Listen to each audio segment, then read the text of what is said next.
جو طفیل صاحب مجھے یہ بتائیں کہ آپ نے نقاد کی حیثیت سے کیا کام کیا، کیا آپ کی تخلیقات ہیں اور اس میں کیا بہتری ہو رہی ہے اور کیا سلسلہ ہے؟ دیکھیے، میں جیسے میں نے آپ کو بتایا کہ غالباً 1984 یا 85 ہوگا جب سے میری تنقیدی تحریریں چھپ رہی ہیں۔ ابتدا میں تو کتابوں کے تبصروں کی صورت میں تھی، کہ رفتہ رفتہ مضامین بنے، تو اس سے لے کر اب تک میرا جو کام تنقید کا سامنے آیا، اس میں ایک تو میں نے کتاب لکھی تھی کرۃ العین حیدر پہ، اس کے ناولوں کا تجزیہ تھا، افسانوں کا بھی، اس کی شخصیت کا بھی نفسیاتی تجزیہ تھا، جو میرا ایم اے کا تھیسس تھا، اور وہ 1991 میں چھپا تھا، کرۃ العین حیدر تشخص کی تلاش میں۔ اس کے بعد پھر میں نے اکیڈمی ادبیات کے لیے ایک کتاب لکھی منیر نیازی پہ، اور ایک کتاب جو میرے بین الاقوامی ادب پر میرے مضامین تھے اور تخلیق کاروں پر، نقادوں پر، کتابوں پر، وہ 2012 میں شائع ہوئی تھی کتاب ادب کا عالمی دریچہ کے نام سے، اور اب اس کا دوسرا ایڈیشن انشاءاللہ اگلے مہینے میں مجھے امید ہے یا زیادہ سے زیادہ ستمبر میں آ جائے گا۔ وہ پہلے کوئی 250 صفحے کی کتاب تھی، اب وہ کوئی 450 صفحات کی کتاب ہے، جو میں نے 2012 سے آنورڈ لکھا ہے، وہ بھی میں نے اس میں شامل کر دی۔ اسی طرح میں نے اپنے مضامین، یہ کووڈ کی وجہ سے جو کچھ آپ کو باہر کم نکلنا پڑا اور گھر میں رہنا پڑا، تو میں نے اپنے سارے مضامین نکالے جو چھپے ہوئے تھے اور ان کو ترتیب دیا، تو مجھے لگا کہ یار یہ تو کافی کام ہے جو کتابی صورت میں نہیں آ پا رہا، تو وہ 4 کتابیں مضامین کی بنی ہیں۔ ایک افسانوں پر جو میرے مضامین ہیں، افسانہ نگاروں پر، ایک ناول کے حوالے سے جو مضامین ہیں، ایک شاعری کے حوالے سے جو مضامین ہیں اردو ادب، اور ایک جو تنقید کے حوالے سے مباحث ہیں۔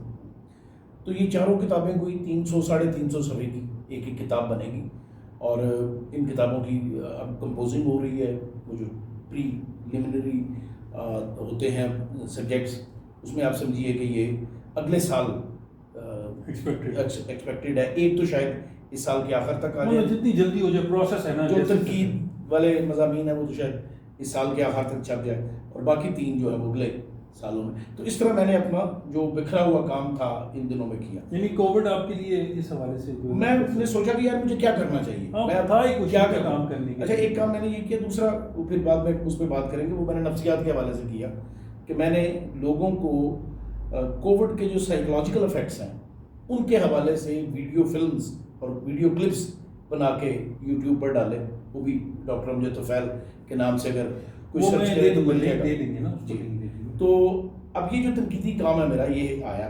اب بنیادی طور پہ دیکھو، میں تنقید کو تخلیق سے کوئی بہت زیادہ مختلف چیز نہیں سمجھتا۔ ایک آپ کا تجربہ ہے ٹو کریٹ، اور ایک آپ کا تجربہ ہے ٹو اینالائز، اور کہیں جا کے یہ دونوں ایک دوسرے سے مل جاتے ہیں۔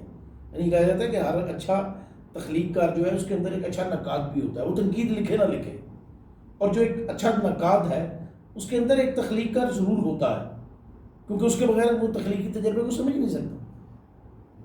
تو یہ دونوں چیزیں سائڈ بائی سائڈ چلتی ہیں۔ تو اس طرح اگر میں دیکھوں تو ایک سطح پہ میرا تنقیدی کام زیادہ ہے ایز کمپیئر ٹو تخلیقی کام کے، لیکن آنے والے دنوں میں ہو سکتا ہے میں تخلیقی کام زیادہ کروں تنقیدی کام کی نسبت، کیونکہ آپ جب محسوس کرتے ہیں کہ یار کوئی سائڈ جو ہے وہ پلڑا تھوڑا سا اوپر جا رہا ہے، تو پھر آپ اس میں کچھ ڈالتے ہیں تاکہ بیلنس ایک ہو۔ تو آنے والے دنوں میں آئی ہوپ کہ میں تخلیقی تحریروں کی طرف زیادہ ہوں۔ مجھے بتائیں آج کل کیا کر رہے ہیں، کیا مصروفیات ہیں آپ؟ دیکھیے، آج کل میں ایک تو میرا پروفیشن ہے سائیکالوجی، میں پڑھاتا بھی ہوں، اس کی پریکٹس بھی کرتا ہوں۔ کہاں پڑھا رہے ہیں، کس حیثیت میں پڑھا؟ گورنمنٹ اسلامیہ کالج ریلوے روڈ میں ایسوسیٹ پروفیسر ہوں۔ پی ایچ ڈی میری اسٹریس مینجمنٹ میں ہے، اس لیے میں لوگوں کے جو نفسیاتی مسائل ہیں ان کے حوالے سے پریکٹس بھی کرتا ہوں۔ اور ایک ہمارا بہت اہم ایریا ہے جسے ہم سائیکولوجیکل اسیسمنٹ کہتے ہیں، اس میں پرسنالٹی کی اسیسمنٹ ہے، انٹیلیجنس کی اسیسمنٹ ہے, ہیومن ابیلٹیز کی اسیسمنٹ ہے. یہ میرا ایریا اسپیشلائزیشن کا ہے. اور میں آج بھی اسلام آباد آیا ہوں اسی حوالے سے کہ ایک آرگنائزیشن کے امپلائیز جو ہیں ان کا میں پرسنل پروفائل بنا رہا ہوں سائیکلوجیکل اسیسمنٹ کے بعد, کہ وہ کیسے آرگنائزیشن کے لیے زیادہ بینیفیشیل ہو سکتے ہیں اور آرگنائزیشن ان کی صلاحیتوں سے کیسے بہتر کام لے سکتی ہے. تو اس طرح کے کام میں کرتا ہوں. جیسے میں نے بتایا کہ میں اپنی تحریروں کو اکٹھا کر رہا ہوں, ان کو ایک شیپ دے رہا ہوں کتابی صورت میں. اور کچھ چیزیں ہیں جو مجھے آنے والے دنوں میں کرنی ہیں, لیکن وہ میں اس کے بعد کروں گا. ہاں, ان دنوں میں نے جو ایک کام کیا وہ اکیڈمی ادبیات کے لیے کیا. وہ ہمارے بہت سینئر استاد ہیں اردو ادب کے اور بہت ریناؤنڈ لکھنے والے ہیں, ڈاکٹر خواجہ محمد زکریا صاحب. ان کی فن اور شخصیت پہ کتاب اکیڈمی کا جو سلسلہ ہے وہ لکھی ہے. وہ مکمل ہو چکی ہے, بس آخری اس کی غلطیاں شلطیاں لگ رہی ہیں. وہ بھی میرا خیال ہے اس سال کے دوران چھپ جائے گی. اور اس میں جو اب میری فوکس میں جو چیزیں آ رہی ہیں, جو مجھے دل کرتا ہے کہ مجھے اب اس پہ آنا چاہیے, وہ ہمارے فرد اور معاشرے کا سائیکولوجیکل انالیسز ہے. کیونکہ میں دیکھ رہا ہوں کہ اس وقت بہت ٹرمائل ہے. ہمارا انسٹیٹیوشن, ہمارا جو خاندان کا تھا اور جس پہ ہمیں کبھی بڑا فخر تھا کہ ہم بڑا مضبوط ہے اور یہ ہے وہ ہے, مجھے لگتا ہے کہ اس وقت وہ شدید ڈسٹریس میں ہے, تناؤ میں ہے. اس میں خرابی زیادہ آ رہی ہے اور دن بہ دن بڑھ رہی ہے. اس کی وجہ یہ ہے کہ جو ہماری اولڈر جنریشن ہے وہ اپنے تصورات کے ساتھ زندگی گزار رہی ہے. یہ جو 21ویں صدی میں ینگ لوگ آ رہے ہیں, یہ ایک بالکل ڈفرینٹ انداز میں چیزوں کو دیکھتے ہیں اور چیزوں کو کرنا چاہتے ہیں. تو وہ جو کانفلکٹس ہیں وہ ماں باپ اور بچوں کے درمیان بھی پیدا ہو رہے ہیں, ان لاز کے ساتھ بھی پیدا ہو رہے ہیں, آپس میں اسپاؤس کے بن رہے ہیں, بچوں کے آپس میں بن رہے ہیں, بہن بھائیوں کے درمیان کانفلکٹس جو ہیں وہ بڑھ رہے ہیں, وائلنٹ ہو رہے ہیں. تو یہ ساری چیزیں یہ ہیں جو مجھے بطور سائیکالوجسٹ مجھے اس طرف سوچنے پہ مائل کر رہی ہیں کہ مجھے ان چیزوں کو ذرا ڈیپتھ میں جا کے ان کا انالیسس کرنا چاہیے. کیونکہ میں سمجھتا ہوں کہ اگر اللہ نے مجھے کچھ دیا ہے اور میرے اندر کوئی صلاحیت ہے لکھنے کی اور چیزوں کو سمجھنے کی کوشش کرنے کی, تو اگر وہ دوسروں کے لیے بینیفٹ نہیں دیتی تو اس کا کوئی معنی نہیں ہے. اب یہ یاد رکھیے کہ میں یہ نہیں کہہ رہا کہ بطور کریٹیو رائٹر آدمی کو معاشرے کی اصلاح کے لیے لکھنا چاہیے, وہ ایک اور بات ہے. اب آپ اپنی تحریروں میں ایک نقطہ نظر پیش کرتے ہیں, وہ جس کو اچھا لگتا ہے وہ مان لیتا ہے, جس کو اچھا نہیں لگتا وہ نہیں مانتا. تو لیکن ایک آسپیکٹ جو میری لائف کا ہے وہ پریکٹیشنر سائیکالوجسٹ کا ہے. تو اب مجھے اس کو لکھنا ہے, ان باتوں کو, اور ان کو ایک شکل دینی ہے کہ بھائی بہت بڑا کام, بڑا اہم کام ہے. تو سر بحیثیت ماہر نفسیات کو آپ سے کوئی بھی کانٹیکٹ کر سکتا ہے, اگر چاہیں تو آپ جی ضرور, مجھ سے دوست بھی دے دیں گے. جی آپ ایسے بھی بتا دیں اگر بتانا چاہیں تو. نہیں, مجھ سے دوست کرتے بھی ہیں, اور ظاہر ہے ایک ہماری ایتھیکل باؤنڈریز ہوتی ہیں کہ ہم کبھی ڈسکلوز نہیں کرتے کہ کون آدمی آپ سے کنسلٹ کر رہا ہے اور کیوں کر رہا ہے, کیونکہ اس سے ایک پرسنل انٹیگریٹی جو ہے وہ اس میں پرابلم آتی ہے. تو نمبر میرا بالکل آپ شیئر کر سکتے ہیں, مجھے کوئی اعتراض نہیں ہے. بلکہ میں آپ کے پروگرام کے وساطت سے اپنے دیکھنے والوں کو اور سننے والوں کو بتا ہی دیتا ہوں. 03338621708 03338621708. بہت شکریہ جی کہ ہمارے جو بھی ویور دیکھیں گے تو اس میں وہ آپ سے رابطہ بھی کر سکتے ہیں. اچھا, یہ تو اب بات ہوگی ماہر نفسیات کے حوالے سے آپ نے بات کی. مجھے یہ بتائیں کہ بحیثیت یہ سبجیکٹ جو جب آپ پڑھ رہے تھے نفسیات کے حوالے سے جو تھا سلسلہ, یہ آپ کو کتنا کارگر یا کتنا مفید ثابت ہوا, یا اس نے کتنا آپ کو ہیلپ کی کریکٹرز کو بنانے میں یا آپ کی کہانیوں کو ترتیب دینے میں, تخلیق کرنے میں؟ دیکھیے امتیاز, میں نفسیات اور ادب دونوں کا طالب علم ہوں, اور میں جب غور کرتا ہوں تو مجھے لگتا ہے کہ دنیا میں بہت سے علوم ہیں, بہت بڑی سائنسز ہیں جنہوں نے ان کائنات کے اسرار کو سمجھا ہے, اب بھی کوشش کر رہی ہیں. لیکن انسان کے اندر کیا اسرار ہے اس کو صرف سائیکالوجی سمجھتی ہے. کیا اچھی بات. میری بایولوجی ہے اس کو بایولوجسٹ سمجھتا ہے, فزیشین سمجھتا ہے, لیکن جو میری سائیکالوجی ہے, جو میرا برین کی فنکشننگ ہے, جو میرا بیہیویئر ہے, اس کو سائیکالوجسٹ سمجھتا ہے. تو سائیکالوجی نے مجھے اپنی انڈرسٹینڈنگ دی ہے, مجھے اپنے آپ کو سمجھنے میں مدد دی ہے. کیا اچھی بات ہے. اچھا, دوسرا میں جب ادب کے طور پہ, ادب کی کاری کے طور پہ دیکھتا ہوں تو مجھے لگتا ہے کہ ادب بھی مجھے میرے اپنے بارے میں انڈرسٹینڈنگ دیتا ہے. فرق کیا ہے؟ بطور ماہر نفسیات یا طالب علم نفسیات کے میں چیزوں کو معروضی طور پہ سمجھنے کی کوشش کرتا ہوں, بیان کرنے کی کوشش کرتا ہوں, کیونکہ وہ میرے سبجیکٹ کا تقاضا ہے. اور بطور رائٹر یا تخلیق کا میں اپنے سبجیکٹیو ایکسپیرینس کو ایکسپلین کرتا ہوں. تو سبجیکٹ تو دونوں کا ایک ہے, انسان ہے, انسان کا کردار ہے, انسان کا تجربہ ہے, اسی سے ادب بنتا ہے نا. اور نفسیات بھی اسی کو اسٹڈی کرتی ہے. دونوں کے میتھڈ میں فرق ہے. تو اس لیے میں ذاتی طور پہ ان دونوں چیزوں میں کوئی بہت نہیں پاتا, کوئی ایسی چیز نہیں پاتا جو فرق. مجھے یہ ایک ہی سکے کے دو رخ لگتے ہیں. ادب مجھے نفسیات کو سمجھنے میں مدد دیتا ہے, اور نفسیات مجھے ادب کو سمجھنے میں مدد دیتی ہے.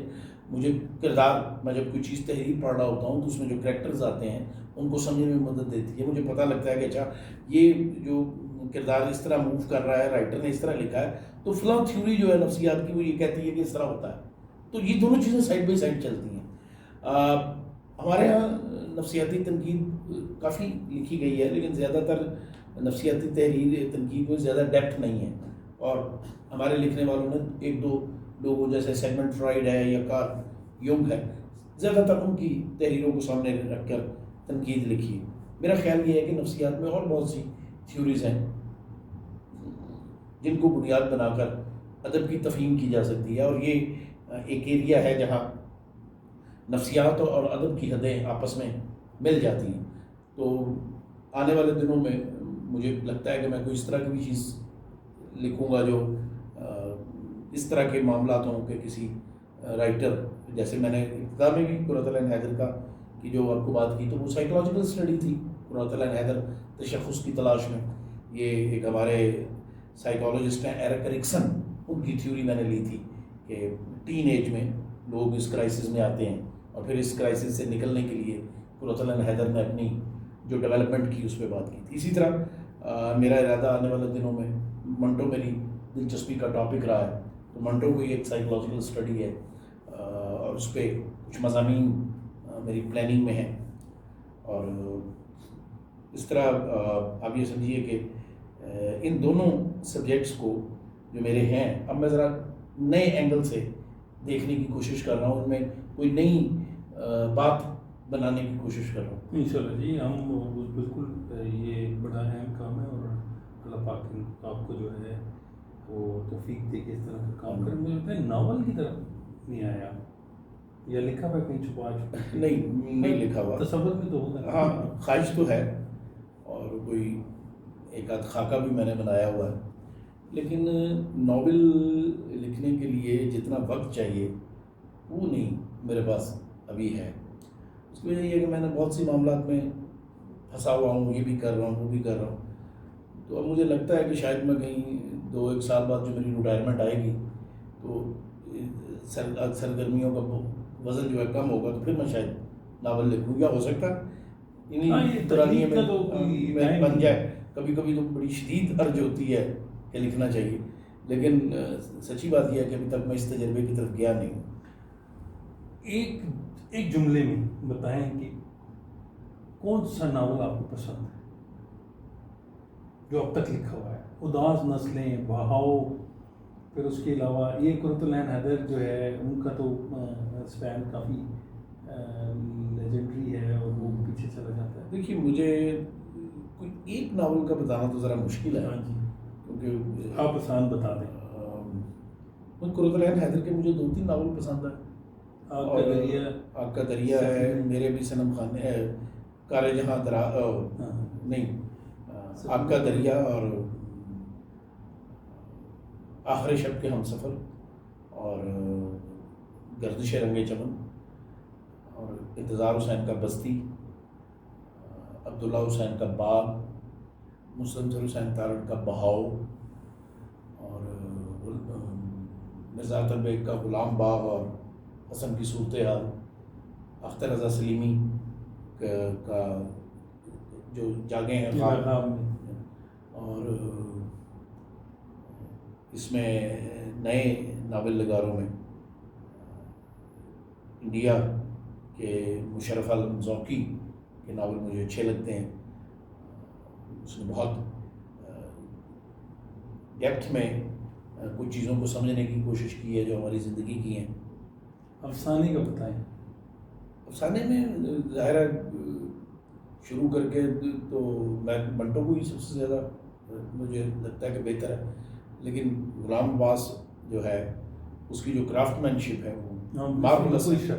اور بیتی میں سمجھتا ہوں، اور چوتھے لیول پہ انتظار حسین، اور ان کے بعد نیر مسعود ہیں، اس کے بعد اسد محمد خان ہیں، منشا یاد ہیں، رشید امجد ہیں، خالدہ حسین ہیں، انور سجاد ہیں. اگر میں اپنے ہمسروں میں آ جاؤں تو حمید شاہی، آصف فرخی، مبین مرزا، آسم بٹ کے افسانے بہت عمدہ ہیں. اور اس کے بعد کے لوگ بھی ہیں، میں ان لوگوں میں ہوں. جیسے ابھی ایک خاتون ہے فارہ ارشد، اس کی کوئی کتاب تو نہیں چھپی لیکن اس کے جو افسانے چھپے ہیں چند وہ بہت عمدہ ہے. اور بابر ریاض ایک اچھا افسانہ نگار ہے لاہور میں.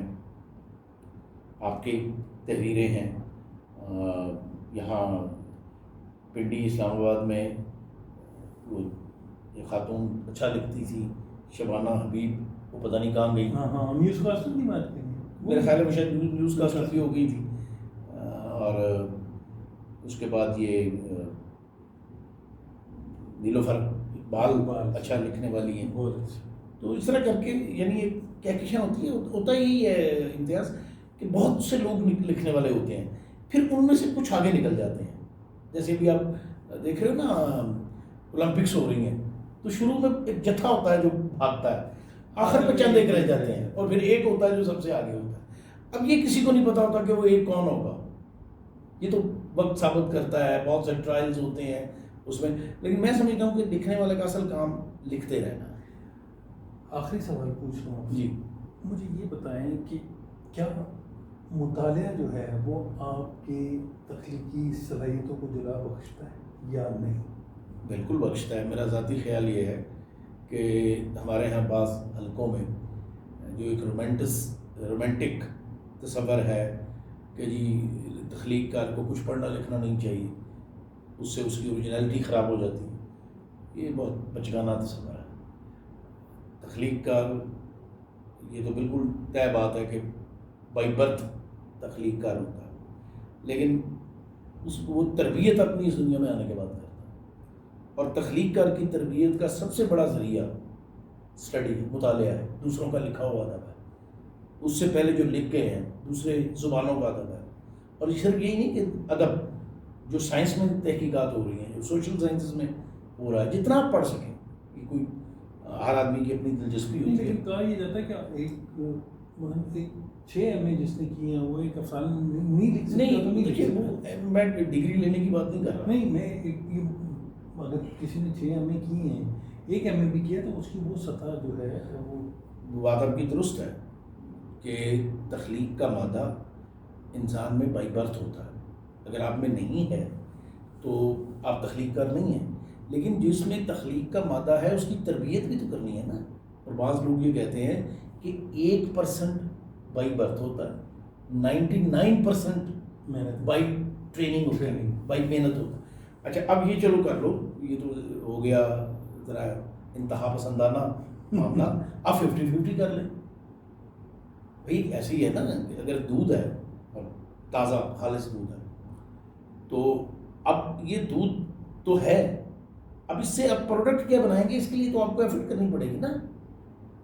تو میں بعض لوگوں کے بارے میں ریسیپی تو تیار کرنی پڑے گی. میں بعض لوگوں کے بارے میں کہتا ہوں، تمہارے دوست بہت لکھتے تھے بڑا زور سے.